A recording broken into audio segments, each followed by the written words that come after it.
بسم اللہ الرحمن الرحیم۔ السلام علیکم ورحمۃ اللہ وبرکاتہ۔ کن کفار سے حسن سلوک کیا جائے؟ جن لوگوں نے یعنی کفار نے تم سے دین کے بارے میں لڑائی نہیں لڑی اور تمہیں جلا وطن نہیں کیا، ان کے ساتھ سلوک و احسان کرنے اور منصفانہ بھلے برتاؤ کرنے سے اللہ تعالیٰ تمہیں نہیں روکتا، بلکہ اللہ تعالیٰ تو انصاف کرنے والوں سے محبت کرتا ہے۔ وہ تمہیں جس بات سے روکتا ہے وہ تو یہ ہے کہ تم ان لوگوں سے دوستی کرو جنہوں نے تم سے دین کے معاملے میں جنگ کی ہے اور تمہیں تمہارے گھروں سے نکالا ہے اور تمہارے اخراج میں ایک دوسرے کی مدد کی ہے۔ ان سے جو لوگ دوستی کریں وہی ظالم ہیں۔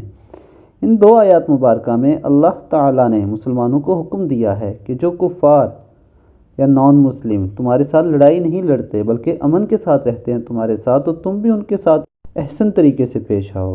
اور جن لوگوں نے تمہارے ساتھ جنگ لڑی یا تمہیں تمہارے گھروں سے نکالا یا تمہارے مخالفین کی مدد کی جنہوں نے، ان لوگوں سے دوستی ہرگز نہ کرو۔ آج کے دور کے مسلمانوں کو اس آیت کو مد نظر رکھ کے سوچنا ہوگا کہ وہ کس طرف جا رہے ہیں۔ اللہ تعالی ہمیں عمل کی توفیق عطا فرمائے۔ السلام علیکم ورحمۃ اللہ۔